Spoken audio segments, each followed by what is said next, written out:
Cool. All right. So I'd like to start with this little page that Carlo and Zubin have developed marketing-wise. We're going to funnel a lot of people here when we have conversations. We'll work on developing some templates to reach out to these new places, and the page does a really great job kind of explaining what we're offering, a special promotion we're running, and a good summary of them. We also have a video coming that'll probably, I don't know if it'll replace this or we'll figure it out, but it'll be like a 2-minute down and dirty, like all the features of the system, price points, everything.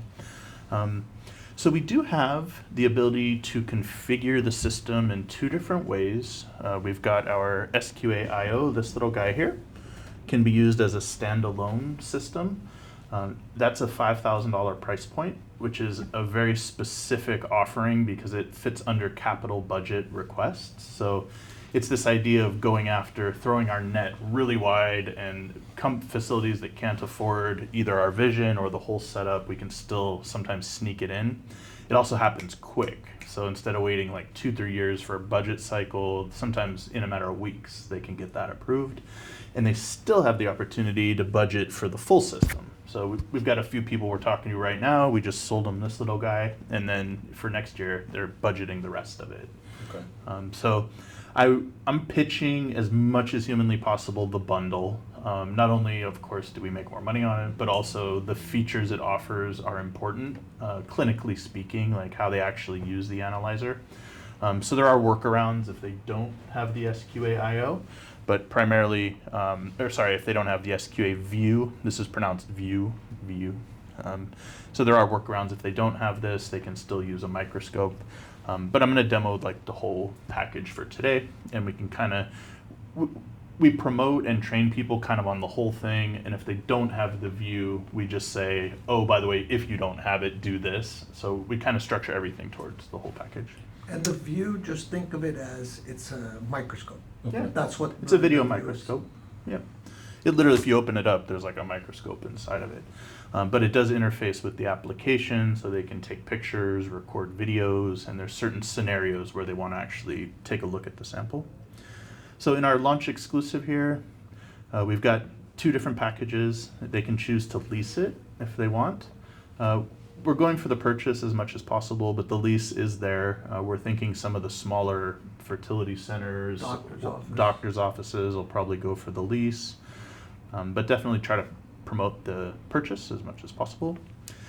Our exclusive deal for 2024, which, you know, in 2025 it might be our 20.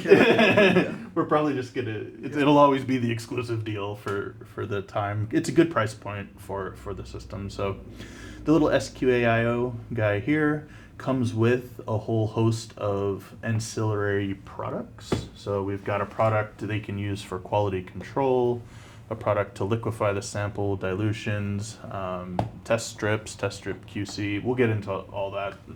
It's a lot to learn all at once, but conceptually they get a startup kit that's going to allow them to have 50 tests worth of 50 supplies worth of tests they can run. And I would phrase it differently than startup kit. And the reason I say that, Test normally kit. when you think of a starter kit, it's like a small quantity. This is actually 50 tests. Yeah. So it's like, you know, you get a full 50 test run, which is Testing valued supply. alone. I think, how much was the value? It's Eric? $1,200 or Yeah. something. Yeah, at least. Around yeah. $1,200. You can see the details here. So tomorrow I'll give you kind of like a link of different parts of the website to review. We've got some of this stuff as like a hidden link, so we're gonna send it out marketing-wise direct, but the average user wouldn't just stumble into this. Because our site is global, we don't always want to promote pricing, so some stuff's a little bit hidden. They can step up to our $10,000 offer, which of course includes the view, the docking station, all the supplies from the smaller kit, and then also a validation kit, which we've got new art for it now, but oops. So it includes this proficiency and training kit, which you see this guy right here. That allows them to basically run through a lot of that regulatory stuff that they need to do to show, we were talking about it earlier, the validation, that helps with a good chunk of it, that kit. And then it comes with all the supplies as well. So This is a really nice little package for 10,000 bucks, and it ends up being 9,995. Yeah. You know, psychologically, it's a little bit cheaper. There's a detailed description of everything on this page as well. So again, hopefully it's a one-stop shop for people that are interested in the product, what all the different kits do, the systems themselves, explanations, and then, of course, lastly, they can fill out a quote. Chances are, in most situations, we'll already have sent them this, but if they want to fill it out again, they can. All right, so that's kind of a rough overview. The SQA-iO app will be installed on the systems you're going to be using to do a demo. So there's a whole different flow if we're training somebody on the system versus we're demonstrating it, right? So whoever's watching, this is a demonstration of the product. So we're spending more time highlighting features and benefits and things like that, and all but ignoring things that will be procedural, take time, things like that. Like, we don't need to get into how they have to install drivers and any of that kind of thing. So typically when I'm doing a demo, I'm going to start with it already open. So there's a little SQA-iO app here. And while you're loading that, the I/O is a web-based app, so you Okay. need internet connection. Yep. The Vision is not, Right. and we'll go through that tomorrow. Yep. And with this being web-based, one of the great features is it's unlimited users. Normally, some people, there's licensing, you have to buy a license of 5 users, etc. This one with I/O, it's unlimited users, so that is a selling point, Free upgrades, right? and they get a hardware warranty out of it. And it's only $650 a year. Another the nice big selling one, point. Yep. People are used to paying thousands of bucks for that kind of a license, so it's a nice price point for our system. So yes, you can mention to people it's web-based. There's going to be questions about cybersecurity. So MES holds the very highest level. It's ISO 27001 certification.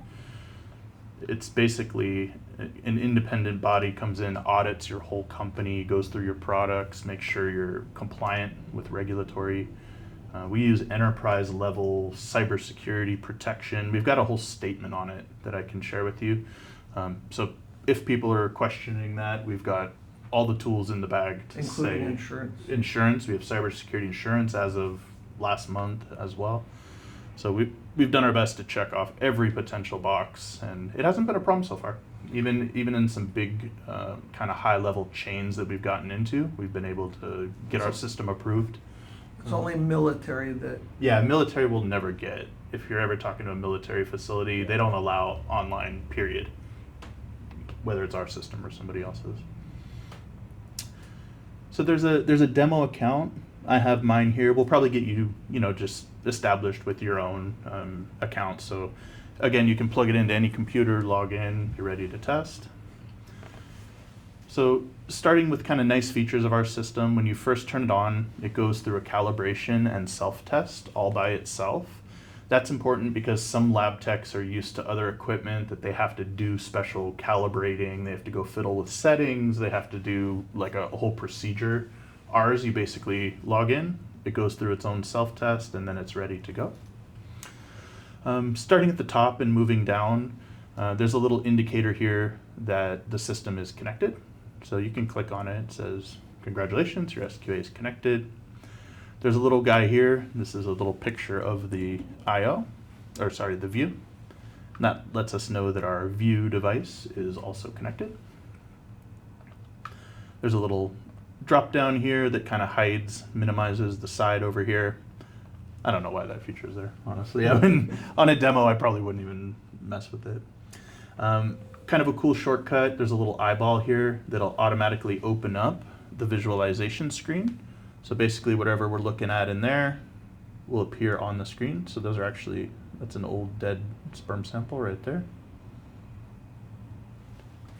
And again, that's the video microscope portion of it.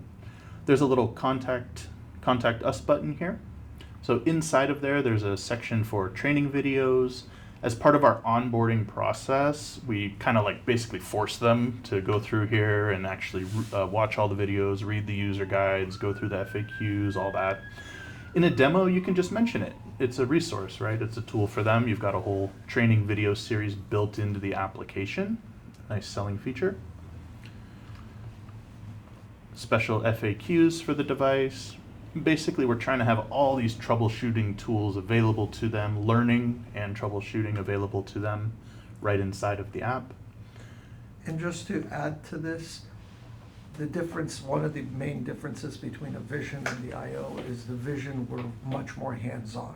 We will actually go in person to set it up versus the I/O, due to the price point, it's more Zoom-based and online-based where, you know, they set this up. We want them to watch training videos, so they're gonna do a good chunk of this themselves. And then we're here for support in case we need to jump on Zoom and go through anything. But the Vision is much more in person and, right? Yeah. It is a differentiator too that helps us sell the Vision. So we're talking about the Vision tomorrow and the next day, but that's one of the nice features. It's a lot more concierge service almost with the Vision. But when you're talking about the I/O, they're going to say, oh, is on-site installation and training included? Just be like, no, to keep an affordable price point. We handle it remotely, but we do have an extensive onboarding process. We hold your hand through the entire way. We've got a video training package. We've got materials ready to go. We do a Zoom training with your team. So really promote that. It's a journey that we support every step of the way as far as the onboarding, but it is remote. They have the ability to actually contact us, which is kind of cool. So they can actually order supplies, which is neat, and people are actually using this. So they're actually selecting their supplies, and then we get an email randomly one day, and they're actually ordering. We have big designs on eventually doing more with this feature, where they can actually place a more formal order. There's a little notifications. We can actually mark it to them inside of the app. So this would be blinking, and then if we have a new product launch or something like that, that could be available right inside the app. That's coming in a future upgrade. They can play with their account here if they want to add a profile picture, anything about their user. And it's available in different languages, probably not, maybe Spanish might come up here and there, but in other countries it's more important. So back to the home screen. Anytime you want to get back to the home, you can just click the little home button here. And then moving down, again, we've got our little connected and order supply button and credit codes. When they purchase the supplies, they get a box of these little testing capillaries. And inside of it, the box looks similar to this. This isn't the actual box, but there's going to be a little code in there that they'll need to enter in order to establish their tests. So like this has tests remaining 48. They buy a new box of 50 tests. They get a new code that'll scan in those 50. So this makes sure that they have to buy new supplies. They can't like wash this and reuse it. So we make sure we're revenue-wise, making sure we're selling people fresh products. And this is that, remember we were talking about proprietary? Like this is They something have to they use have it. to use. Yeah. So, Even if somebody knocked this off in China or whatever, it wouldn't matter because they wouldn't have the code to actually scan in order to use the system. And so you can see when you click it, it just says, please enter your code. so every box has a different code. Yeah. That's one of these things I'm telling you for your knowledge, but on a demo, I wouldn't even get into it unless they ask. You know, it's like I cut right to like the important stuff that's a feature to them, not necessarily something that would slow them down in the process. Right. So a nice feature, we've got this interface that gives them key service parameters. So just let them know green is good. It'll let you know the acceptable range. It also keeps a copy of your self-test data, which you can print out if you want. This is good for regulatory compliance, having a certificate that shows the system was calibrated on a given day. If an inspector rolls in and says, hey, how do you know your system was working 2 months ago? They have the ability to show them this little And calibration. how often do they run that? It runs every day that they turn on the system. Also a mini one before each test. So, and it stores it? Yep. So you It's don't in need the to archive. click on anything? No? It's in the archive. And every 6 months, we recommend that they do print it and send it to us, but that's for the service team. They handle that part of it. So it actually does it automatically Yeah. and Yeah. keeps a backup copy without That's a nice clicking. feature because, like, again, half the battle, if you're a lab manager, is dealing with all this regulatory stuff and inspectors and stuff like that. So this is a nice feature that helps them out.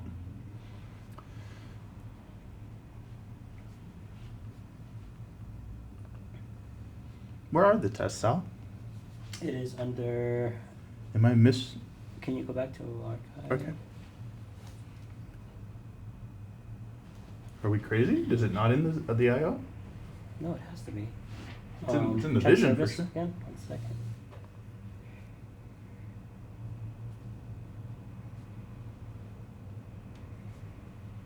And Jeremy, Weird. keep in mind, we are doing video audio, so you'll easily go back if you miss anything on your notes. Okay. I'll have to check into that. It's Am I crazy? no. There was Sometimes. No, but I mean on this specific issue.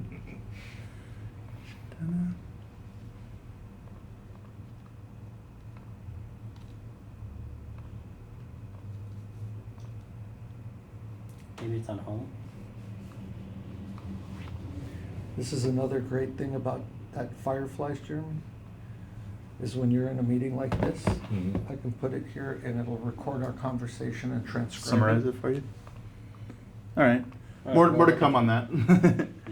Yeah. But back at the home screen, it'll let them know when their quality control is due. So just kind of a general overview of both instruments. They always need to run quality control on days that they use the analyzer. So these are basically fake sperm in a bottle, and there's a known quantity in there. So in semen analysis, everything we're talking about is usually in millions per milliliter, millions per volume, which is like the total ejaculate, and then percentage is like how many of things are moving, how many are the right size and shape. So for quality control wise, the targets on these are like 20 million, 40 million, and there's a certain range. So people are going to run that each day of use. And to do so, just go to QC proficiency. Nice feature of the system, there's a little drop down here where they can select their batch number. So this is actually a prototype kit, so it doesn't have one on there. But there would be a batch number on the side of the box that you click on, and it gives you your expected targets, the reference range for it. So when you test this, we're expecting the system to read right about what that target is. So it's basically like an independent third-party verification of the analyzer on a given day of use. Is that Makes sense. clear-ish? Okay, good. So this is every day you turn this on. Yeah, you You want to wanna run your run quality this. control. Yep. So to do so, again, you'd find the batch on the side of the box, and then just say test now. Again, the system goes through a calibration and self-test all by itself, automated QC calibration, nothing they need to do. And then one thing you'll have to get very comfortable with is loading the testing capillary. So for the QC, we always want to mix our samples. Very, very important, whether it's a semen sample or the QC. Give it a good swirl to mix it. You can see the system, when it finishes its calibration, says insert the capillary now and hit test now. So I'll open up my QC. By the way, these steps right here is for the QC on our system, we're replacing probably 5 to 10 minutes per level if they were doing it manually. So you'll see how quick our system is by comparison. So capillary wise, if you look at yours, there's a little hole in the tip. It's like a teeny weeny little slit. Can you see it? Little itty bitty hole in the tip goes down into our sample. And we want to pull back on the plunger until we see a little bit of sample past the blue stopper. So a little bit appeared back here. That lets us know that this front chamber is full. Cool. We then seal it down. That locks the sample in the testing chamber. Grab our Kim wipe. This is like a standard lab thing. Everyone you talk to will know what these are. If you use even though it's a brand name, they'll know what it is. Kleenex. It's like a Kleenex, but it has no fibers. So it's very clean for a laboratory. Like, you know, a tissue has like little dandruff on it. So we want to wipe off the tip, like so. We got to be careful not to dab the tip. We don't want to wick out any of the sample. And we always want to make sure there's no bubbles, no clumping or bubbles or anything, so it looks nice and even. So we'll insert it into the I/O device. So all the automated testing with the capillary is being done on the I/O itself. Pop it in, and then just tell the system that we want to test now. Always put, kind of like best lab practice, always put tops back on things so you don't accidentally spill it, knock it over. And there you go. So you can see it says here pass. So basically our target value is 48 million per milliliter, and we got a concentration of 48.1 million per ml. And we had an acceptable range of 41.3 to 54.7. So it's never gonna be perfectly exactly on the target, but it's a very nice way to show people also that the system is precise. So when two kind of keywords are precision is when a system can read the same sample exactly the same way multiple times. And then there's accuracy, which is the system giving the same result as another method completely? So like if you had two SQAs side by side, you run the same sample, how accurate are they? Rerunning the same test, for example, if I go to retest here, and it goes through its calibration again, precision will be if I can get a second result that's very close or exactly the same as that first result. That's one of the hallmarks of our system is the precision. So it's very, very repeatable. They can count on it giving the same results. This calibration takes it longer Than the test. test. I know. It does. So I'll put it in and say test now. The negative one definitely takes a little longer. Yeah, Well, negative control takes slightly longer. So you see now we get 48.2. So basically the same result, effectively the same result. Want to try level 2? Let's do it. Go for it. Let's see. Oh, I guess you need to. So each one of those 3 bottles has a number on it on how many Targets. target numbers are. But what's cool is It also- LTD has in the actual back-end database of the I/O, Super it cool. puts all that in there. So all you have to do is drop down and pick your Which batch number. batch? Exercise it a little first, Jeremy. Oh, oh yeah. I didn't I mention was- that. Yeah, just kind of give it a, there you go, cool. Pump action. Yeah.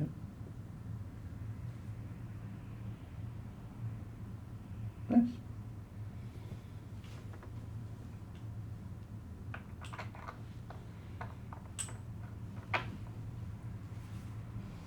And seal the stopper? Oh, sorry. No worries. Push the blue button down. And First? Then, Yeah, Okay. usually first. Gotcha. there you go. And wipe off the tip. Make sure it's nice and dry. And kind of wipe away from the tip if you can. Mm-hmm.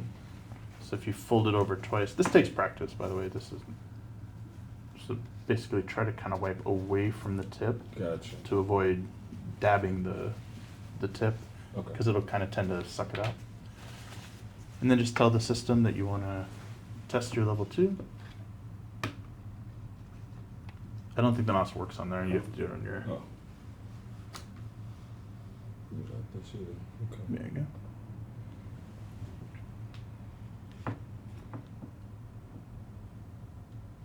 It does take longer than the actual. No, it did. The semen samples take a little bit longer than that.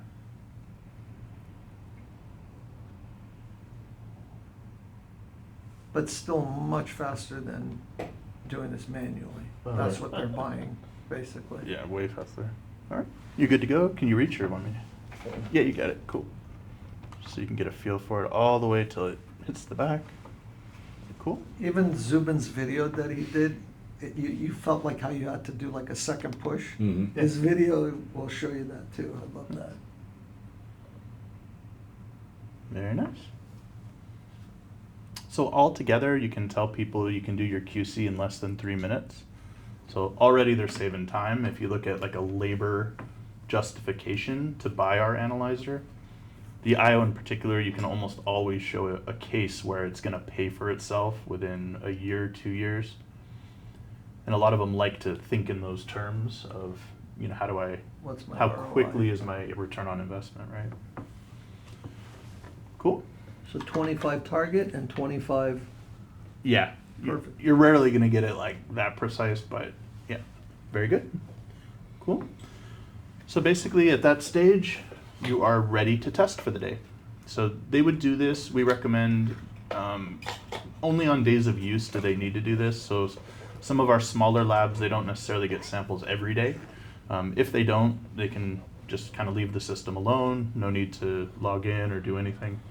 But on a day of use, they run all 3 levels, then they are ready to test a patient. So you can see it's designed to be really straightforward. There's a test patient option over here. They're almost 99.9% of the time, they're working with a patient ID. So the patient's assigned that when they first check in. They'll have that information. They have the option to put in a name. Not mandatory. A sample ID. So in some cases, labs will just use a patient ID, but they can have a patient ID, then a sample ID for the actual sample as well. They can put in the age, or they can switch that to birth date. So I'll show you in the settings afterwards. We'll actually, the software version that we have coming out in the next week or so will have the birth date as the default instead of the age. And you want birth date because it's actually another identifier for the patient. Labs are big on having identifiers so that they don't mix samples up between patients. Phone number, strike it from the record. We're never going to use that in the US for anything. If you ever get stuck and forget to turn it off, which I did here, you can turn it off in the settings. And people say, why on earth would you have a phone number in there? Just say, some of our smaller customers actually use our system as their software package, as their kind of one-stop shop. Days of abstinence. So anytime a patient is providing a sample for analysis, they should abstain from ejaculation for 2 to 7 days. So no masturbation, no sex, no nothing. They should be waiting at least 2 to 7. Referring doctor, so they can put in the name of the doctor who ordered the test. Our customers are never doctors, by and large. 99% are not doctors. It's always going to be lab techs, lab managers, laboratory scientists, people like that. They can put in when the sample was collected, so the date and the time that the patient actually collected it. Then received is when the lab actually got the sample from the patient at their little workstation right before they start the test. They're going to measure the volume. So they have pipettes where they can actually measure how much volume was in the sample. And that's semen volume. So sperm are the little guys swimming around. Semen is the fluid that they're in. So some people use those two interchangeably, but it's 2 different things in our lab world, right? There's the semen is the whole kind of ejaculate, and then the sperm are the little guys inside. Volumes are typically... I was going to say swimming pool and swimmers. Yeah, there you go. Yeah, exactly. Volumes are typically going to be like 1 ml, 2 ml, 3 ml, 4 ml milliliters. Just so you kind of, when you're doing the demo, you don't want to put 20 in here because it'll look kind of silly. Like Right. he doesn't know. Yeah. So you'll get used to all this stuff as you just keep going through it. They have the ability to test white blood cell concentration and pH using our little test strip. So these are actually FDA cleared for semen. It's the only product on the market that is. So it's a nice little selling point for us. While it is optional, we really promote it. Even the test kit they buy, I don't have it here, but the test kit they buy for the IO includes test strips, a cleaning kit, and the actual capillaries. So it's that important to the process to do this. And to actually measure the WBCs and pH, they would take out one of these little strips, and they would literally just put a little drop of the semen sample on each of these 2 patches, and they will change color based on the values, and they can check it against the side of the bottle. So white blood cells, they leak something leukocytes, estrase they call it. So it's actually like a chemical that the white blood cells release. If there's enough of that in the sample, it'll indicate that there's more than 1 million white blood cells, which can indicate an infection or something else going on. And then pH. So same as like in urine, they do like a pH test to check it in the semen as well. So they would just compare this little strip to the side of the bottle, and then they can enter in whatever their result was in the software. So in this case, we'll say less than. That's a good result. They want to be, a patient hopefully is less than. We also have then what we call a debris scan. So in a demo, I wouldn't dive too deep into this, but in training, we do recommend that they do a debris scan. What that is basically they can go to the little view sample here and actually look at the sample. So it's an extra step, and it is kind of we sell the system as a fully automated analyzer, right? But there are situations where we do ask them to take 10 seconds of their time to take a peek at it, to actually look at it. So I spin that as, it is a machine. We want to keep your judgment in the process. The system's doing 95% of the heavy lifting, but we do ask you to make a slide and take a quick look at it yourself as well. And one of the reasons is for this debris scan, we call it. So this is a fixed cover slip slide. And if you look closely, there's a little opening actually where this little top part meets right here. Mm-hmm. You can kind of feel it. So they're going to put a tiny drop of sample right where that little semicircle is, and it actually fills this little viewing area. So the sample kind of just floats across. And then we've got the little stage adapter here. It's double-sided, so they can look at one, and then they can come with the next sample and use the other side as well. So they just pop it in to the view, and they can move the sample around with this top button here, and they can focus it with this bottom button. So when they're doing a debris scan, they're looking at a ratio of sperm compared to other junk in the sample. So there's going to be all kinds of other cellular material in a typical sample. It could be anything from those white blood cells, red blood cells, bacteria, all kinds of different stuff. And in general, this is a fairly clean sample, so it's mostly sperm. But some samples you'll see that have lots and lots of junk in them. Actually, we have a debris guide here. So if you go, you could actually look at it right here.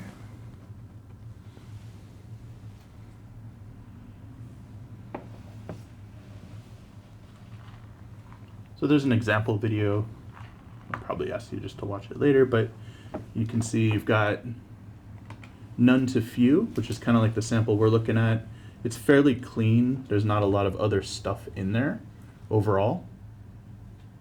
Mostly just sperm. And then you have situations where you have more. So this is moderate. So see how there's starting to be some other kinds of stuff in there. It's not loaded with other junk, but there's other stuff. And then we have many, we call it. So as a ratio of sperm to other junk now, it's somewhere between 30 and 100%. And then there's all the way up to gross, which is literally gross. There's just other kinds of junk in there. So this debris scan does two things. One, it helps correct the algorithm for a more accurate test, and it's good information for the doctor to have. If there's a lot of debris in there, it could indicate infection or other issues. So again, in a demo, I wouldn't go into this, but if they do ask, what about debris? You can say, oh, we've got a debris scanner built into the system. So don't lead with it, but if they ask, what do you do in samples with a lot of debris? Say, we've got a debris scanner, and in scenarios where there's excessive debris, the system will actually switch to a different algorithm and account for the debris for a more accurate result. So that's the long-winded way of explaining what this little debris. And you can see you've got the none to few is less than a 10% ratio. Moderate is 11 to 30. So if you had 100 sperm and you had 25 other pieces of junk, you'd be in that 11 to 30. all the way up to gross, where there's actually more other stuff than there are sperm in the sample. And this is only when you have a view. No, so even if they don't have a view, Good question. we're gonna recommend that they have a microscope handy, and they still need to look at it, okay? So that's another very nice selling feature of the view. If we're selling just this, we do wanna be honest with people that they should still have a microscope handy. So this step we just did here, they would just be doing it. It still only takes 10 seconds. It's not like a big deal. It's not a big time drain for them, but they would wanna take a look at it. pH was from our strip from before. Appearance, this is another one where the view is handy. If they wanted to look at the sample, they could make notes about the appearance if they wanted to. We just have like normal and abnormal, but they can always enter comments later. So if they, like one is if you saw blood in the sample, you would want to make a note about that, or potentially other like weird colors or weird abnormalities with it. Viscosity, that's a measure of how thick the sample is. So if it's really thick and clumpy, it can be hard to analyze and hard to fit inside of the testing capillary. It's hard to load it. It gets kind of clogged in there. But we have a kit for everything. So that's where our liquefaction kit comes into play. They're little pre-measured vials of a substance called chymotrypsin. So all they have to do is pop this top and sprinkle it on the semen sample, and it'll liquefy it so that it can fit in the capillary, and it'll be a more accurate result as well. So you will hear that question when you're doing a demo. What do I do with viscous samples? We have, you'll be on your Zoom, say, we've got our liquefaction kit handy. Customers like it. It's a great product. Very handy. Does it add debris to the That, sample? say again? Does it add debris to the sample? the No. water? No, it's an enzyme. It dissolves in. It's like putting salt in water. Right. Yeah, it's an actual what's the wording? It's not a suspension. It's an actual dilution into the sample, and it's a non-reportable amount. It's 5 micrograms, like not even like a tiny pinch. One of the last things they'll enter is the liquefaction time. So if they don't want to treat it right away, most samples will naturally liquefy if you let them sit for 30, 40 minutes. So they can put the time that it took to liquefy if they want. And then kind of a neat feature, these things that say optional, these fields, they can customize these in the settings. So instead of saying optional, sometimes it'll be like their partner's name or the collection location, things like that. Medicine, are they on any medicines? Different medicines can actually influence the sperm themselves, so it might be good information, but they can use it however they want. And then lastly, you can put in the actual tester name. So the default is whatever my username is for it, but you could write over it, put your real name, your title, add comments. And from there, we'll say test now. So in theory, every lab tech that's using this will have a separate username.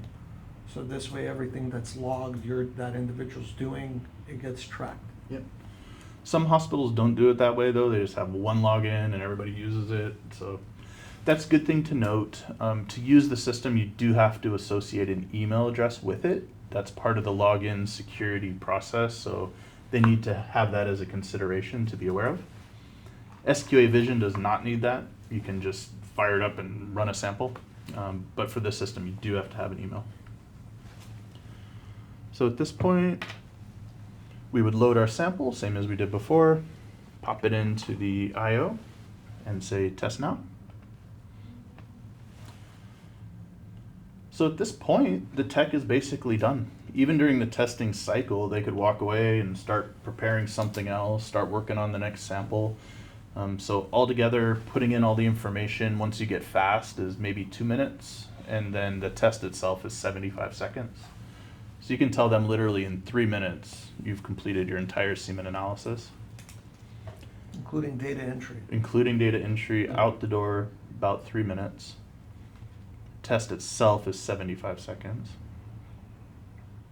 So 3 minutes there, right? So that's Yeah. 90 seconds, right? 3 minutes, and then 75 seconds. Yeah.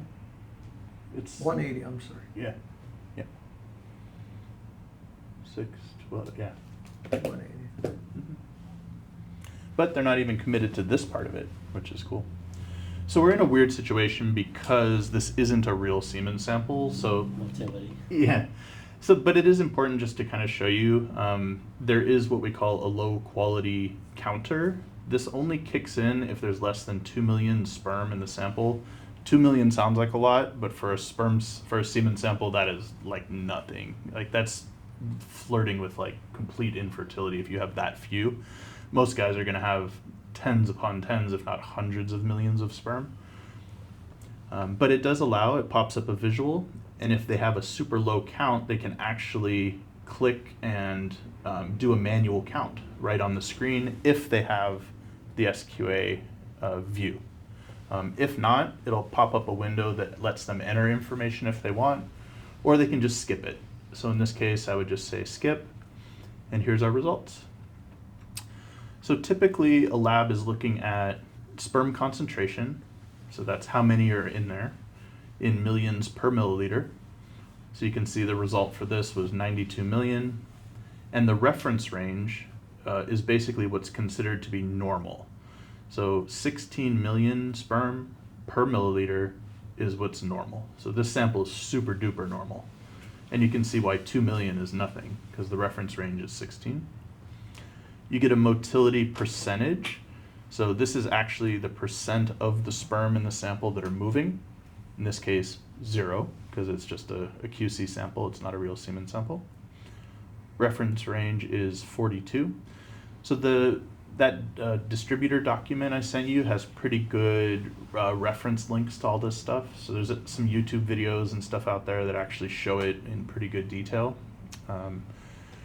We then take the motility, and it's broken into how many of them are progressive, so basically how fast they're swimming. You could have sperm that are alive and twitching, but they're not going anywhere. So they're not going to be able to reach the egg, is the idea. So the system automatically lets them know how many are moving fast, how many are moving slow, and how many are not moving at all in a specific direction. So they could be going in a little circle or just wiggling about to die, whatever. So we give them all that information. This is very time consuming to try to do under a microscope and very subjective. When you're looking at it, you might think, oh, half of them are motile. I might think a third. Sal might think 80% of them are motile. They're literally just swimming all over the place, and the tech is trying to guess basically what's going on. Also, the human eye detects movement Yeah, more. you're drawn to it. Yeah, naturally. you're drawn to it, so you actually overcompensate Yep. for the movement. Yep. They also get what's called morphology. So we get how many, how they're swimming, and then morphology is the size and the shape. So we give a percentage of how many of them are normal. So is the size, the tail, the neck of the sperm a good quality, basically. That's the morphology. Then I won't drown you too much in the rest of the parameters, but these are motile sperm concentration, so it's the actual number of moving cells in the sample. And that's broken into the rapid, slow, non-progressive. They get velocity, which is the speed. It's like miles per hour, the average miles per hour for the sperm. Functional sperm, these are progressively motile and have normal morphology. Those are called functional sperm. And then we get our total morphology for the sample as well. And you can see it gives us a little note because it was a low quality sample. Automated test results indicate a low quality sample. For complete report, we recommend using the low quality counter, which pops up here again. They can add a grid to it to help count. They can go full screen, which makes it a little bit bigger. And they can freeze the image as well. So more nice features of adding the SQA view system. How often does this happen that you are going to need to do this? It should happen very rarely. The dynamic range of our system goes down to 2 million sperm or 1 million motile sperm. So if it's an issue of being less than 2 million, chances are there's actually 0 Like it'll be none. Like you're almost never going to get a sample that has like 1 million sperm or 1.5. So the second that visual thing popped up, they'd be able to see that it's what's called azospermic, no sperm. So there's not even going to be a count to do.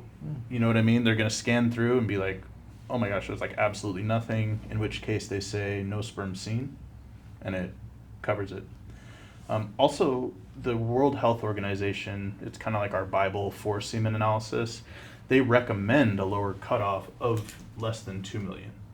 So if they don't want to do a count, they can report to the doctor less than 2 million.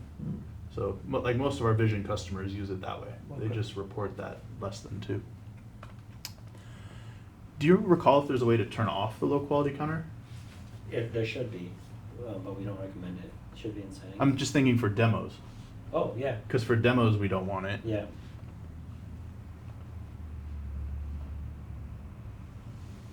Do you know where in settings? Should be test patient, Patient. maybe not. Maybe the new version has it. Yeah, we've got new versions coming out like Yeah. every couple of months. It's So imminent. yeah, Yeah, I think the new version has it. cool. Well, for demos, we do our best. We've got a pool of donors, so we can actually get samples to run. If you're doing that, you want to have gloves, and we'll have our clinical director go through like proper protocols to make sure. So that's kind of the basics on the test patient flow. Again, just test patient, enter all your information, say test now. We went through QC and proficiency. We have an archive that'll show us all of our past results. Let's see if this little guy might have a, if I go to capture, there's an image, there's a video. So that's the actual sample there. Get a better sense of what a sample would really look like. So this one has quite a bit of debris. This would probably be in the gross, if not many or gross range. Cool. Questions so far?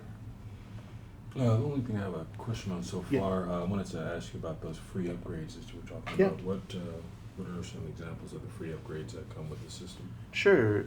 So the next one we have coming, it's usually small stuff. For example, when they go to debris in the next upgrade, there's actually going to be a link to those images, that video that I just sent you. There's actually going to be links to where they can open it up right in the screen. So basically, like, we receive feedback from customers over the months, and then we keep a running list of any features we want to add. So it's not always dramatic stuff, but little things like that. Another one, in the next upgrade, it's not going to have the phone number there. So the default is different. It won't be there. In our SQA Vision, we've got an upgrade coming that adds automation to more things. So like even the debris scan will be automated. They won't have to choose it. It'll open up automatically and just do it. So there's some cool stuff like that coming. A as free well. upgrade can also define like going from WHO 4th to 6. Yeah. And WHO 5th to 6. Cool. What is WHO? World Health Organization. So What it's does the 6 mean? And Yeah, so basically every 5-6 years they release a new set of recommendations based on what global trends are occurring in semen analysis and in male fertility. So 6th edition, 5th edition, they had done studies on 2,500 guys from all over the world to determine how likely women are to get pregnant based on the guy's sperm quality, the quantity, the morphology. For the 6th edition, they did another 1,500 guys and found that over 7 or 8 years, things had actually changed a little bit. Also, just industry experts weigh in and they reach a consensus and say, okay, here's what you should be reporting, here's how you should be reporting it, here's what's normal, here's what's abnormal. We're not calling this, we changed the name of something, like vitality used to be viability, like stupid stuff like that. But we basically, whenever one comes out, our team reads the entire thing, it's hundreds of pages, figures out all the new stuff in there, and then integrates it into the system. And what's neat, if they're on an older version, they can choose it here. So in the settings, they could actually go in and say, hey, I want to do WHO 5th edition. Here we go.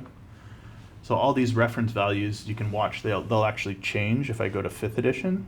Not by a lot, but they do change a little bit. So there's more things reported. So for example, in 5th edition, they would just report progressive and non-progressive for the motility. Now in the 6th edition, it's rapid progressive, slow progressive, and non-progressive. So they broke it out into more categories. So just one kind of an example. It's not like game-changing stuff. It's just little tweaks and updates. A question, Eric. Yeah. What incentive would a lab have to be always up to date with the WHO? So like, will that affect like a patient's decision? These are things they probably don't even know that happen in the background, right? Like most The patients patient- are not gonna ask, are you guys on WHO 6 or WHO 5th, right? A patient never will, but doctors will ask the lab what they're doing. Got it. So the doctors are the ones that stay in the know on what's the most up-to-date, assessment of male fertility based on the WHO. So Okay. like our reference lab customers, like a LabCorp right now, they're on 5th edition. They're starting to get questions from doctors. They're a reference lab. They're Yeah. selling lab services to doctors. And the doctors are saying, hey, Why why aren't aren't you guys on Right. 6th Okay. edition? Why is that? It's actually a very large procedural change for them. They've got mountains Yeah. of procedures and paperwork, and the formatting of their LIS that receives the results changes. Like, we just had a fumble with Kaiser because we wanted to get ahead of the curve and like get them all upgraded and all that. And then one stupid little thing. Liquefaction and appearance. Yep. So liquefaction used to be just normal and abnormal. All of a sudden, when we did the upgrade, even though we kept them on 5th edition, this new format wouldn't transfer over to their LIS, so it put a halt on everything. Like literally, the results weren't going over. Like we hadn't even considered that little thing, but they have to. Yeah. So it's for them. It's not as easy as just flipping a switch. Like they really have to make decisions. And you said this comes out a new edition every few years, Yeah, 7-8 years. but it's not set in stone like the Olympics. No. Okay. And when that does come out, let's say, Yeah. how long does it take until we as a company go through like, Historically, maybe 6 months, To a year. but the change is never like an immediate thing, and it's not like older versions are not Yeah. accepted. They don't Do you know what I mean? enforce, they don't discontinue.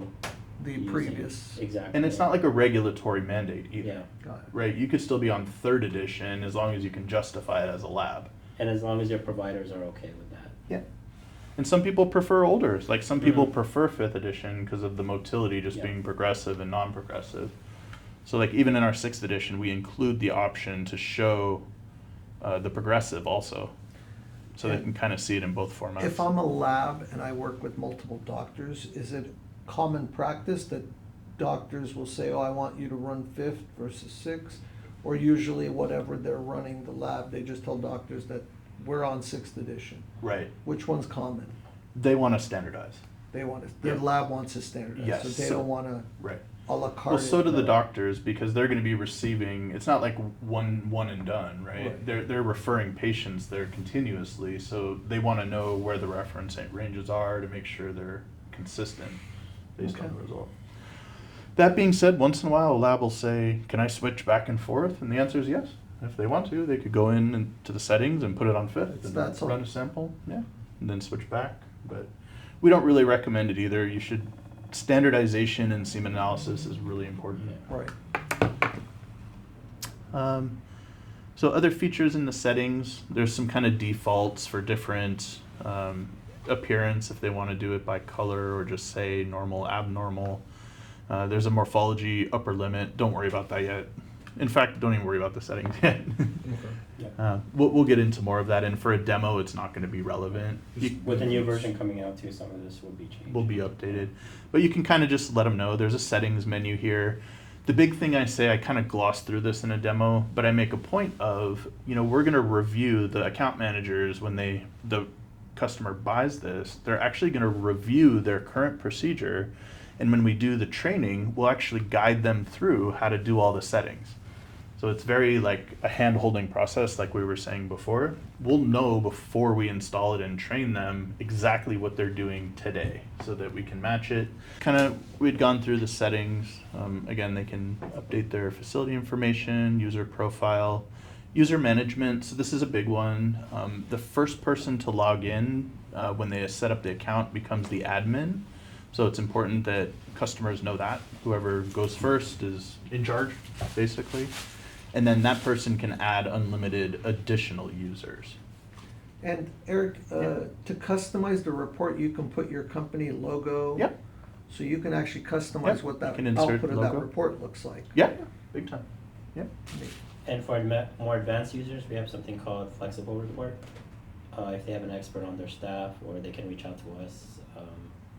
It might be a premium service that we could create. It's super custom, like. But that's a good one, Jeremy, letting them know Yeah. that you can just say in a demo that the report can be completely customized if they want. So you can say that there's kind of some basic ways they can customize it in the software, but then there's also a back end way we can actually replicate pretty much What what they have their now, report yeah. looks like if we want. If they have a And, paper and that form. should be more of a pitch to the larger guys, not the doctor's office. It's something to mention during a demo. Nobody does it, Right. honestly. It's like we we've done actually it have twice. one, Yeah, like, and one that actually followed through the Right. MCRM. yeah. And that's in like a decade of having that feature. We've had like one, and it is a larger facility, so that'll be Yeah. plug and play at all of their facilities. And you said in the very beginning that Yeah. doctors typically would purchase the IO, or no? Oh, so the IO's in kind of a unique niche where there are these smaller doctor offices. You've probably been to some, where it's like a doctor, a front end person, and maybe one assistant, Very right? small offices. Yeah, a really small office. So potentially in that case, a doctor might purchase it. Mhm. From a regulatory perspective, for them to use this, it would have to be what's called waived, which means there's very little regulatory oversight. So right now, our system's considered moderately complex. You'll hear that word thrown around when you're talking to customers. It does mean that they need to do things like running QC, they have to do the validation, they have to keep track of those calibration confirmations. But we're in FDA submissions to get waived status, which means any doctor, like we could go up and down Ventura Boulevard and sell these to anybody doing, a urology office, an OBGYN, small fertility And the clinics. secretary can run it. Yeah, literally, anybody could run it. So that's when we're kind of thinking the floodgates are really going to open on this, when basically anyone can use it. Like we could buy one and set up, Right, yeah, just like across the street. COVID test, we're Yeah, in the exactly. corner, we could do this. Yeah, you could do some analysis. Come on down. Yeah. Now, one thing we were talking about when the recording was off, that I wanted Eric to also talk about, was the archiving.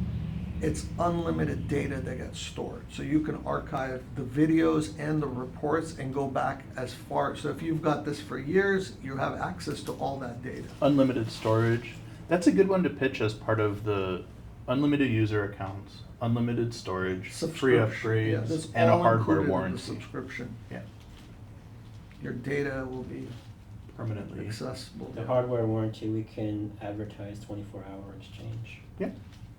24-hour trade out if anything ever goes wrong with it.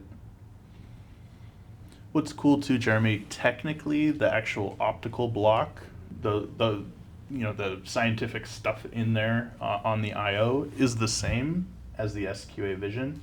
So the actual automated analysis is basically identical between them.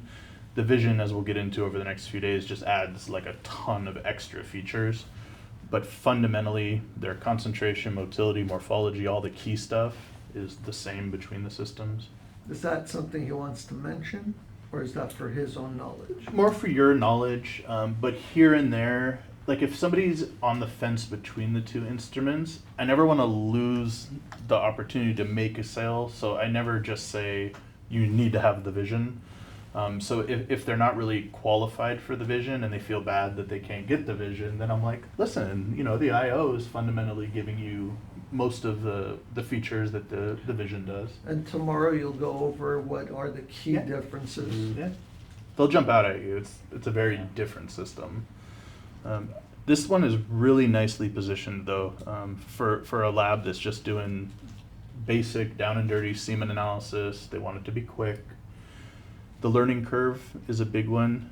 Learning how to do it manually is very difficult and time consuming. There's a lot of procedures. They're having to make dilutions. They're using special chambers to read things, different focus depths with the microscope, different fields of view. So you're There's a lot hiring to it. somebody that's gonna cost you more. Yep. that has that experience Yep. to do that, versus this, you don't need that much. Exactly. So how we talked about this is moderately complex, and then there's waived, but there's also what's called highly complex. So that's what manual semen analysis is considered, highly complex.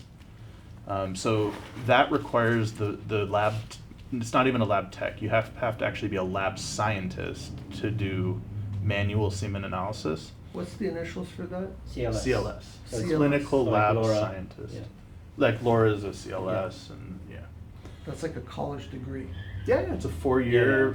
bachelor's in lab science specifically. So you could be just like an RN or even like a vocational school, 9-month course and be like just a very Lab. basic lab tech. But that's and not you're a qualified CLS. to run this. Yep. Got it. And of course, if you're talking to a lab manager that's responsible for the budgets, it's more affordable to hire a lab tech to do this than a CLS to do this. Or you could free up the CLS to do do more something important- else, yeah. important things. It's always important, Jeremy, to know who you're speaking with. Like if you're talking to a tech and it's their job to do the semen analysis, you want to promote how fast it is, how easy it is for them, all the benefits that they're going to get. They know they're giving an accurate result. You don't want to necessarily talk about The labor financials. savings Yeah. because they are the labor savings. Do you know what I mean? Like if they've got 3 techs, you don't want to tell a tech, hey, you can get rid of 2 techs. Because she's like, oh shit, that's me, right? Yeah. So, but when you're talking to a lab director, now all of a sudden they are in charge of hiring people. And again, you don't want to say, oh, you can fire 2 people. No, they can Reallocate. they can reallocate. They can also expand their outreach program and maybe bring in more samples. Like the Kaisers of the world are nonprofit, but by and large, our customers are for-profit companies, so they are encouraged to do more testing.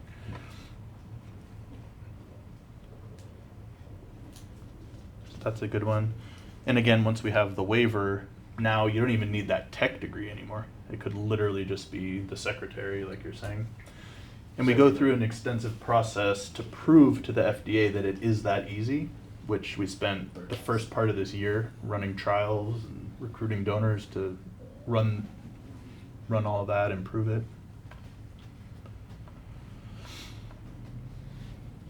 Other little fun features in here, there's an integrated maintenance checklist inside the system.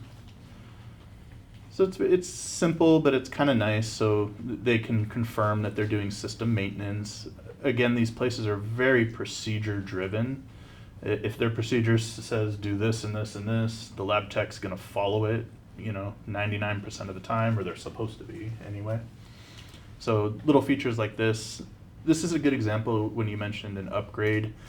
Something like this wasn't there originally, and then we added it in because it was in high demand, that they can check off that they cleaned the system, they dried the testing chamber, swept it out, they confirmed it passed the self-test, and then they can actually sign it. So there's like a record of who actually ran the maintenance on the system.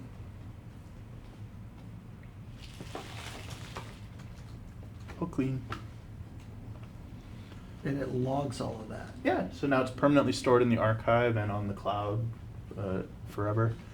They can get a little maintenance report, just like a little silly report if they want to. If they want to print it and put it Yeah. in their book, Yeah. they got that. Some labs are real big on printing stuff out. Yeah, binders and They stuff. end up with binders and binders of stuff showing, everything, calibration history, validations, like everything. And some are mostly digital. Like we're establishing our reference lab. I want to be like We're 95% digital We are, if yeah. we can. Yeah. 99%. 99%. But some people are kind of old school. We don't judge. No. And the regulatory agencies allow for both. Whatever people are doing, as long as they can justify it, they're good to go. There's a whole service interface here where they can, of course, pull up their service report, which I can show you. The one thing you can mention here, we do free calibration confirmations every 6 months. So we'll actually take all their data and compare it to when the system was manufactured, give them back a nice little report that shows that everything's passing, they're in compliance and good to go. And that's a free service. Free service. It So keeps the customer engagement up and it helps Yeah. them pass regulatory, so it's well worth it. And the idea is to bundle it with our Validation validation kit. kit. Yeah. It compares the parameters that you get on a certain day or time to when it was manufactured. Yeah. And then if it's within a certain range, they get a pass score. Yeah. What was that? It was a free what? Calibration confirmation is our, that's our word for it. Every 6 months. Yeah. It's another one of those things. It's a selling point of MES. We're not just selling them an analyzer. We're also selling them our support, our time and dedication to make sure they're passing everything from a technical perspective, but also regulatory. Yeah. When an inspector comes and says Yeah. every 6 months they're supposed to do like a verification of the system. So this So is it's an something to keep in ongoing mind. relationship Yeah, that we maintain. Exactly. And this is all stuff the account managers and service guys do. It's not part of the sales cycle except to mention it and show how dedicated we are. A handful of one or two do it every month. Yeah. Doesn't have to be 6 months. That's always fun, right, Joe? Overkill. You have John speed dial. Every 30 days. Yeah. It's just automatically sending it like every 30 days. Yeah. So that's the service report. System maintenance.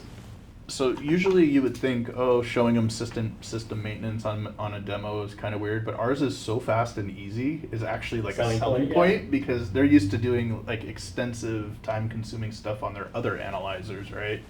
So ours is crazy simple. Got our little cleaning kit. Another selling point. Another selling point, yeah. We've got 2 little cleaning paddles inside the kit. So one of them has kind of like a fibrous material on it, kind of like a Velcro. Feel that little guy? So basically we just take our cleaning solution, put 1 drop on the tip of the capillary. So it doesn't need to be soaking wet, just 1 drop.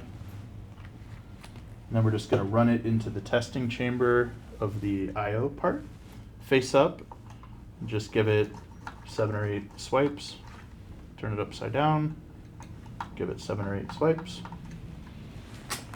and then grab our spongy drying paddle. It's got kind of like a sponge on it. Pop that in and just leave it in there for about 10 seconds. And that's basically it. So there's another step using this little brush in certain situations. On a demo, I don't even mention it. When the account managers do the training, they'll dive deeper. But maintenance-wise, that's the main one that they do once per week. So it's just a weekly cleaning. And other than that, all they have to do maintenance-wise is just keep And an this- eye on their home This screen. comes with the kit? Yep. So we have an SQA-iO kit that has capillaries, the cleaning supplies. They're not in this box. It's just the subcomponents. But that starter pack, this is included. Yeah, exactly. So they'll have literally everything for maintenance and running testing. Yep. And if, in the case of the View, even validation. Yep. So Yep. they're like set for an entire year. Yeah. Depending on their volume, yeah, in some cases. The free calibration confirmation Yeah. every 6 months, is that automatic? It's done automatically? No, they have to actually send it to us. Okay. So we have a email service at mes-llc, so they'll just email it or fax it in some cases. Is anybody faxing anymore? Maybe 1 or 2. Here and there? Only the people that Avon talks to. Avon probably promotes the fact. He promotes the fax number before he puts our email. We have like a fax to Email. email conversion Yeah. thing, so. So fun fact about the calibration and the service data is I have Can you access speak to up a the. little louder, the Sorry. mic's on this side? Fun fact about the calibrations and service data is I have access to the back end of all this, and Yeah. you could actually see every single serial number's service datas of a specific date. Nice. So if a customer says, "Hey, you know what? I lost, this service Oh, data," wow, we could actually pull their you report. could say, "Yeah, what date did you want?" And then not everyone will have access to it, but it is possible in a certain situation. Like Yeah. we're not going to advertise it as something. Yeah, like I was that. gonna say, there's a fine line. We don't wanna get like big brothery Yeah. with the customer, with Right. it being online, so that's a neat thing, like in the training cycle. Yeah.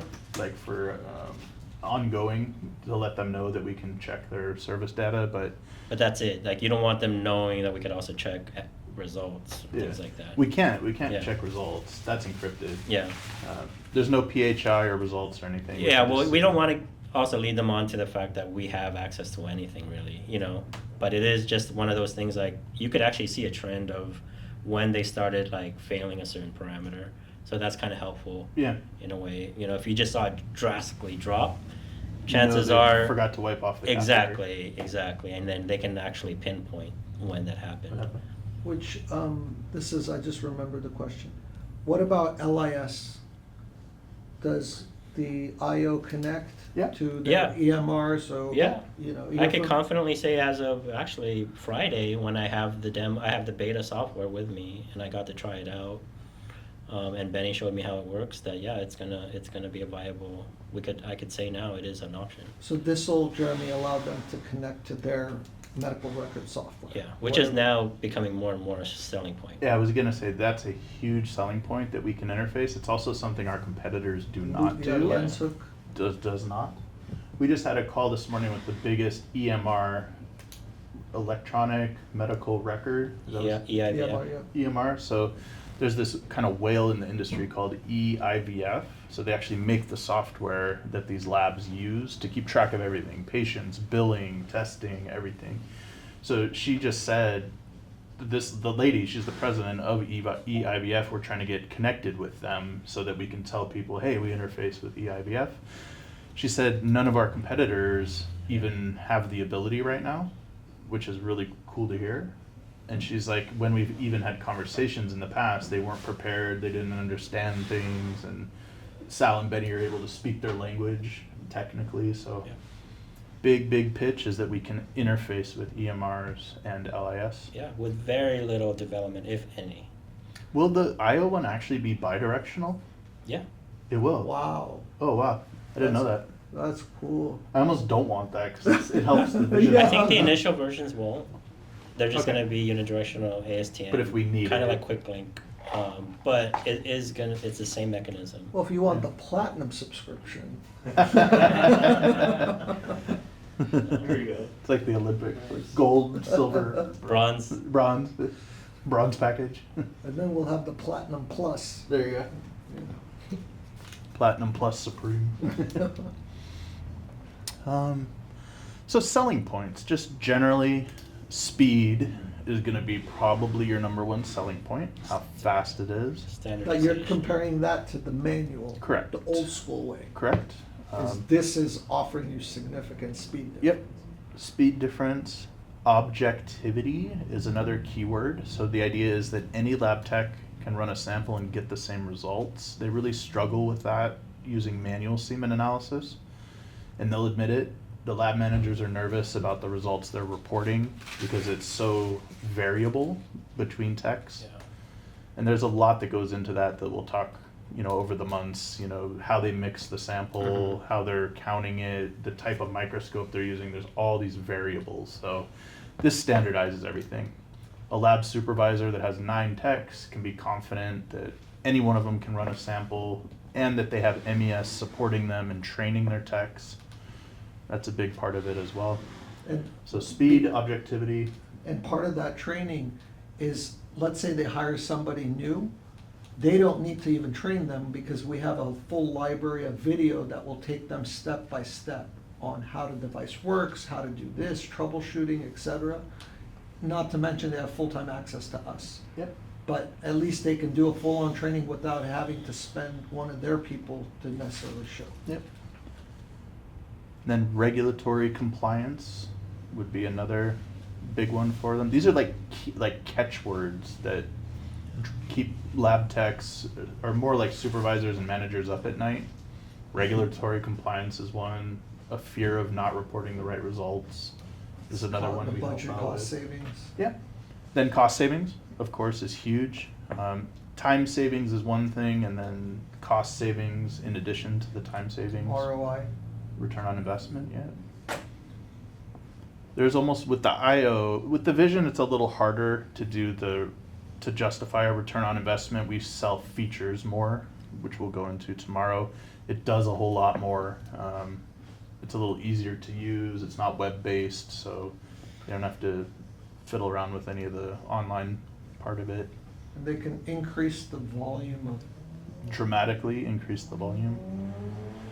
Also, semen analysis in labs is often considered a stat test, meaning when one comes in, they have to kind of shut down what they're doing and focus on it because it's time sensitive.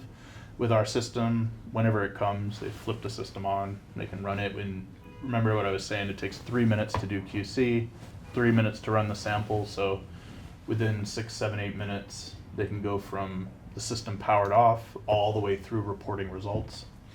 Turnaround time back to the doctor is a huge one.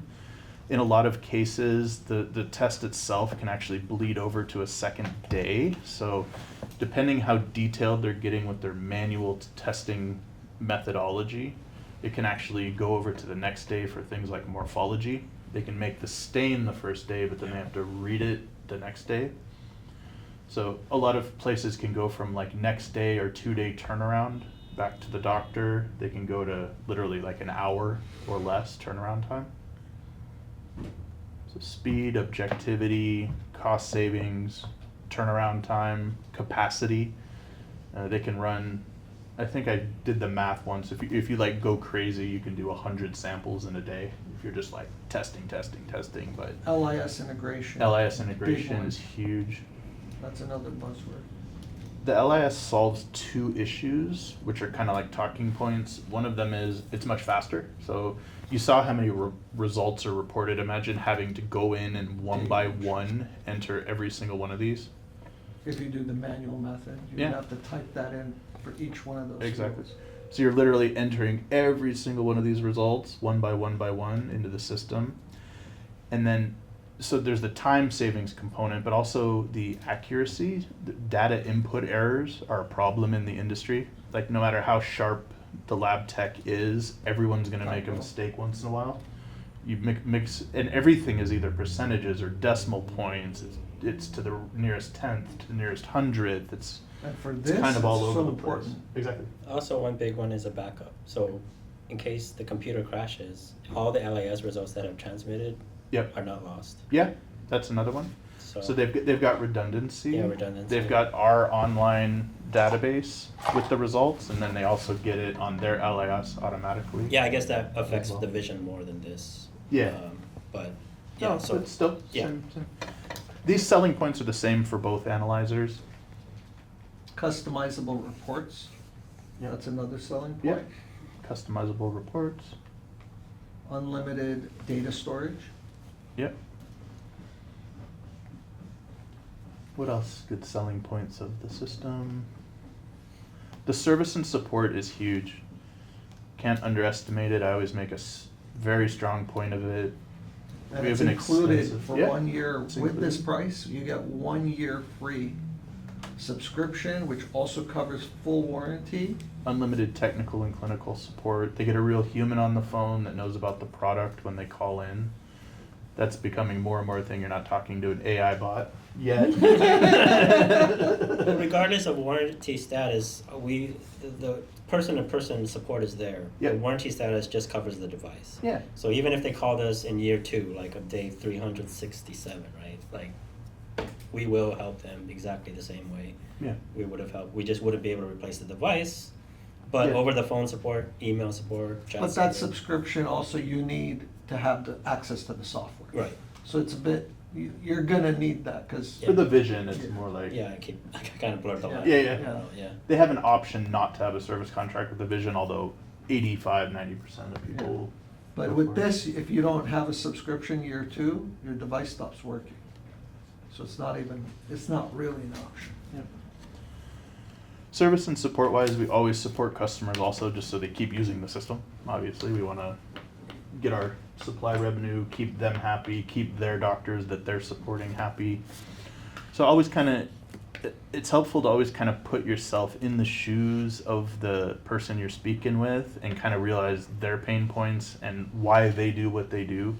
You know, their job is they get an order from a doctor, and you know, a lot of them really take pride in making sure they're doing the test right, and they want to feel confident in the results they're giving back.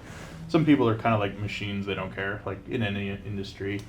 But even for them, they love the time savings and cost benefits and all those other features. So when he's reaching out with a lead or a new lead or an existing lead, and he's not sure whether he's going the vision route or the IO Yeah. route, right? What are the various types of people he's talking to? Obviously, there's the lab tech who's, the person at the bottom who really is just the worker, right? Yep. That's one person that you have to have a certain type of conversation. Yep. Then there is the CLS/lab director type, Yep. which is more technical, Okay.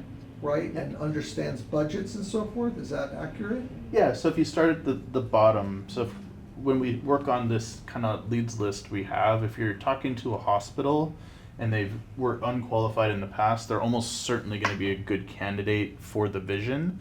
Main reason is they don't do a lot of the advanced testing that they're going to be for the IO. They don't do a lot of advanced testing that the vision offers. So for a fertility center and some more advanced reference labs, this is going to be our bread and butter.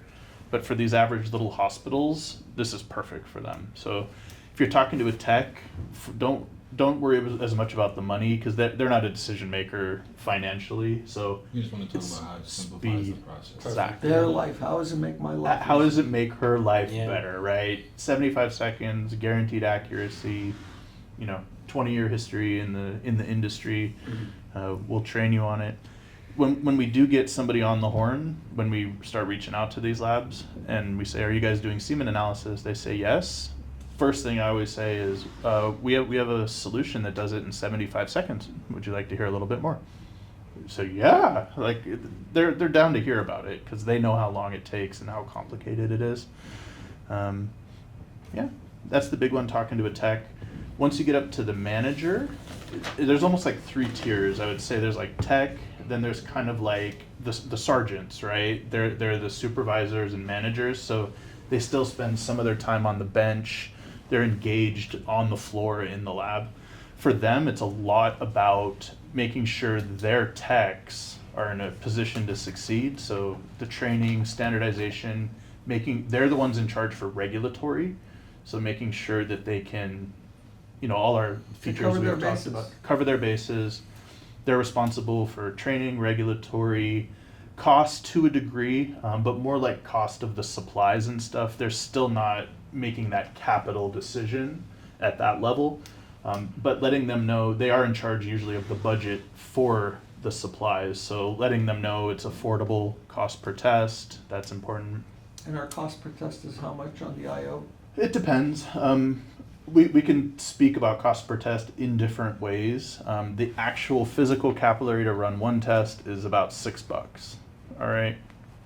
When you do a test on a given day, though, you're supposed to be running QC, and we recommend the test strip. So what I like to do is just kind of start with that. One test on the system, $6 per test for a testing capillary. However, we do recommend running QC. It's $130. It lasts you 2 weeks. I don't mention exactly that you have to use several capillaries to run the QC, because then it starts to wait a second. Yeah, exactly. But here's what I do. I never lie to a customer. I say, let me know your volume.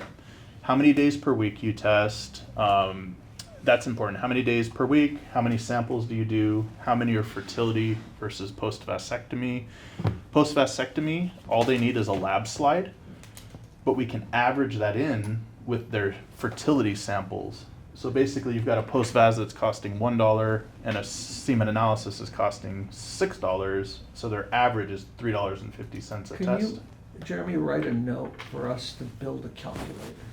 I have templates. Oh, you do? I would love to get your eyes on it though. Okay. You're good at formatting that kind of Yeah, stuff. let's look at what Yeah, we sure. can do with that. Yeah.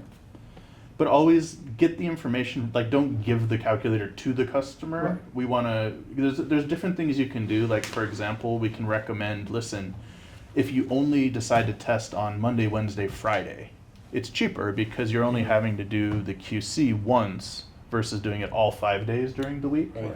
So there's little workarounds to help people out because But we could do a front-facing calculator, which is kind of like a comparison calculator.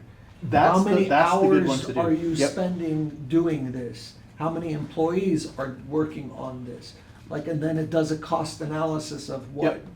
you know. a I was gonna comparison. say too, ChatGTP does a really good job formatting that. So you can like prompt ChatGTP with like, customers doing this many tests, which cost this much. They're doing this.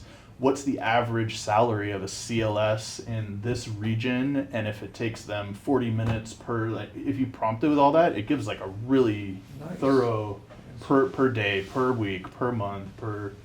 Yeah, I should save them. Like, I could Well, save not the only prompt. that, there's a thing where you can draw a it'll build that into an app. Oh wow. That's And then we handy. can post that on the website. No, see, I don't want to. I'd rather calculate it for them Okay. rather than let them do it, because, like I'm saying, this thing with the post VAS, if they're doing it certain days per week, if someone's really tight on their budget, we can even recommend running 2 levels of QC instead of 3. Okay. But I like to do that stuff sparingly. Okay. And kind of like, No, there's I'm, nuance. I'm to talking it. about their own cost, what it's costing. Oh, their cost savings calculator. Like that, like how much is it costing you? Right. So they type in all this info and then it's telling them really what per test it's really costing. That's a good idea. I like that a lot, actually. You know, so now they're gonna be like, I'm spending So 20 it's bucks actually a test? it's You know what I mean? it's a Like, labor savings calculator Yes. more than a cost per test Yes. calculator. Labor savings. Yeah. calculator.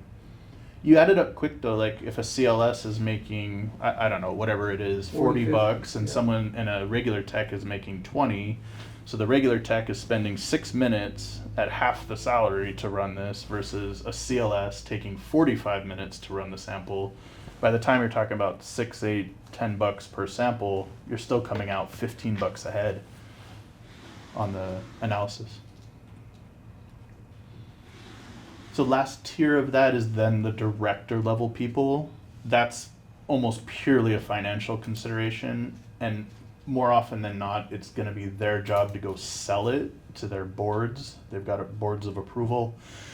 Cool thing about the IO though, usually the capital budget cutoff is $5,000, and the IO by itself is $4,99999. So we've already had 2 people in the last 2 months that were able to just buy it outside of the budget.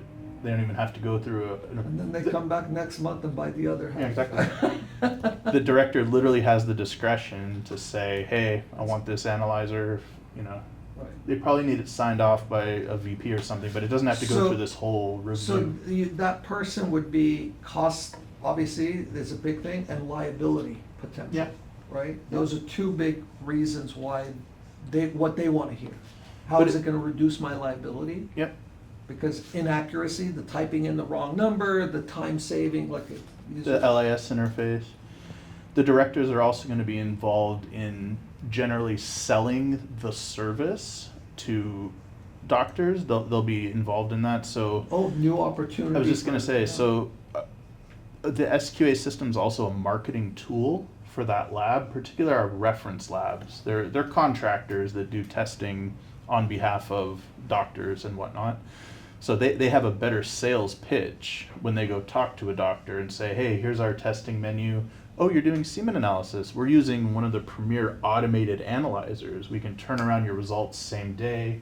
You're guaranteed better accuracy. You're on WHO's 6th edition reporting standards. So it is a nice marketing tool for that. If a doctor is choosing, all right, it's $150 for lab A or lab B, and lab A is using an objective automated system. Jeremy, here's another idea if you can jot down. Maybe we should create some marketing collateral that's like a generic, where we can give it to the reference labs to use as a marketing tool, Yeah. right? Like almost white labeled I've marketing. done that before with statements, but not like a nice brochure. But I have like written statements that Right. say, you know, hello, on behalf of so and so, we're using this new product. And there's a lot of these little small reference labs popping up. It's 3 guys, and they're just specializing in a couple of different tests. They've identified some local doctors, and a lot of it's location based. Like we just sold a system to a place in New York, and just literally in their building, there's a fertility center, and they're trying to get their business to do the testing. That's brilliant. Yeah. But you could do it here on Ventura Boulevard. Actually, we are. we are opening our own reference lab as well. Past the directors, you're not really going to be talking to anybody above them too often, except if in the fertility center type of situation, sometimes the medical director might also be the doctor or the owner of it. A lot of that's getting consolidated these days, but those guys can make really spontaneous decisions, but they're also kind of weird. You've worked with plenty of doctors. They can be every kind of different personality, and If they're aware of what this type of testing is and they know their volume, as soon as you start talking the price, and it's gonna sell itself. Yeah. And they're gonna just immediately, those will be the ones where you're gonna close the deal the same week. hopefully, particularly with that CLIA waiver. That's the only issue with some of those really small doctor offices. They're not regulated as a laboratory, which is why they outsource a lot of it. So we're going to have a really nice opportunity to go in there and say, hey, you're paying the reference lab, who is also our customer. So we're arming all sides, basically. We support the reference labs that go sell this service to doctors. Now we're going to go to the doctors and say, hey, here's a wave system, so you don't have to send it to the reference lab. And then we're going to go to the reference lab and say, hey, we have a reference lab. We can do your testing for you. We've got our hands in all Every levels cookie of the, jar. we have our hands in a lot of cookie jars. So those are kind of the overview. I think it'll be helpful to start when we start just making some cold calls, and you can just throw out these one-liners we're talking about and see what sticks and how people respond. And you don't have to get into too much detail. We can come up with just some quickies that say it reports concentration, motility, progressive, normal morphology, and much more. Does it in 75 seconds. Cost per test, is significantly less. So, and then as you face questions, obviously we'll figure out more answers and more workarounds and whatnot. Cool. Anything else for today? You took a lot of notes, sir. Yeah. Is it feeling overwhelming yet? Honeycomb? It's okay to say One yes. device. No, just want to make sure I'm getting down everything. Yeah. Essentially, I want to put together maybe 3 different pitches, just so I can kind Perfect. of tailor each conversation to the person I'm talking to. Yeah. But yeah, that's why I want to make sure I'm getting down everything. That's a really good way to structure it. We can literally have I'm talking to a lab tech, I'm talking to a supervisor, I'm talking to a director. Now, would Those are the those 3. 3 people also apply to vision? Yep. And would this conversation still be identical with the vision versus the IO, or will it change a bit? I think if we're taking hospitals right now, I think just about any hospital that we're cold calling is going to be IO focused, because even if they love the vision, it's going to take 3 years to sell it. By that time, we would have made up our revenue selling the kits, right? So it's almost not worth it to go for the vision. But there's some catchwords that they ask if they want to know about vitality, for example, if they want to know about DNA fragmentation. There's these more advanced tests. The second you hear, we can put together a list, but there's going to be these jackpot words. And if you hear that, then you say, oh, by the way, we have our top of the line SQA vision system. Or enterprise? But when we're going after fertility centers, they actually have what's called an andrology lab. So all they're doing is reproductive stuff, right? They're not doing any of this other blood work, and they're not doing all this other stuff. Strictly fertility. They're more vision prone.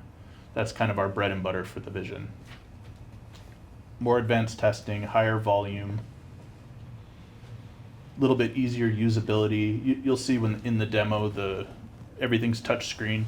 So this happens to be touch screen, but chances are the customer, they're using their own computer, so it's not a guarantee it'll be a nice big monitor. Some of them use it on a little laptop, so it's a little more finicky to use versus the Vision has a nice big touch screen.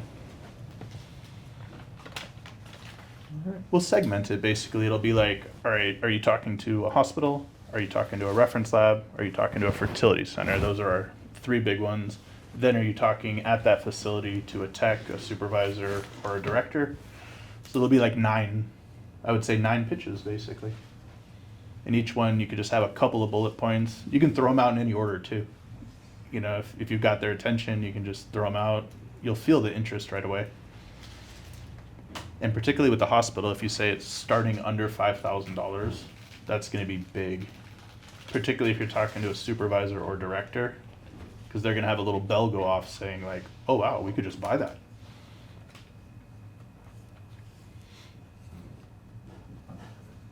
Cool for now? That was almost 2 hours. Yeah. I'm getting I s- hoarse. Okay. So let's do Cool. For the video team at home, if you have questions, email me. Like, comment, subscribe. this. I love that.